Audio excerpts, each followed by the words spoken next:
Hello, welcome back to Chapter Day. Happy Tuesday. I know there's really nothing that happened, a day that Tuesday is not one of those middle days, end days. I always say that, but it's still a beautiful day that God has made, and we should be glad and rejoice in it. Today we're going to be reading 1chronicles chapter 14.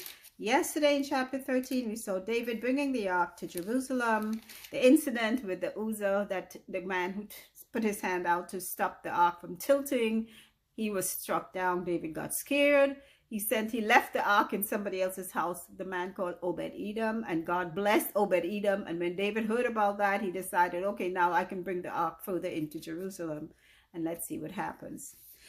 Chapter 14. Now Hiram, king of Tyre, sent messengers to David and timber of cedar, and with masons, carpenters, to build him an house. And David perceived that the Lord had confirmed him king over Israel, for his kingdom was lifted up on high because of his people Israel. And David took more wives at Jerusalem, and David begat more sons and daughters.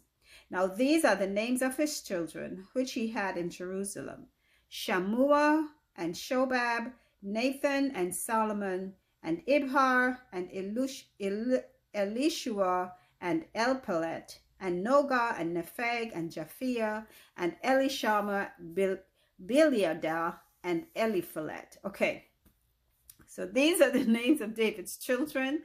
Which of these have we heard of so far?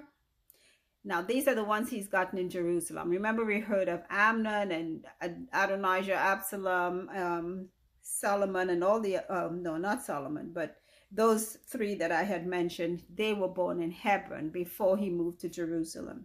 So we know of Solomon. Nathan, I've heard of the prophet Nathan, and I don't think that's the same one as his son. And then all of these other names, we've not heard of any. And that's what I was saying. David had 15 sons, and we only heard maybe about 4 of them in prior readings, okay? So that's why they gave us Chronicles, to kind of bring us up to date with more details of some of the information we missed in the other ones. Okay, let's go on with verse 8. And when the Philistines heard that David was anointed king over all Israel, all the Philistines went up to seek David, and David heard of it and went out against them. And the Philistines came and spread themselves in the valley of Rephaim. And David inquired of God, saying, shall I go up against the Philistines? And wilt thou deliver them into mine hand? And the Lord said unto him, go up, for I will deliver them into thine hand. So they came up to Baal-perazim, and David smote them there. Then David said, God hath broken in upon mine enemies by mine hand, like the breaking forth of waters. Therefore they called the name of that place Baal-perazim. And the Philistines yet again spread them, verse 12. And when they had left their gods there, David gave a commandment, and they were burned with fire. Good. And the Philistines yet again spread themselves abroad in the valley. Therefore David inquired again of God, and God said unto him, go not up after them, turn away from them, and come upon them over against the mulberry trees. You see how good it is to listen to the voice of God. First of all, to seek God's counsel.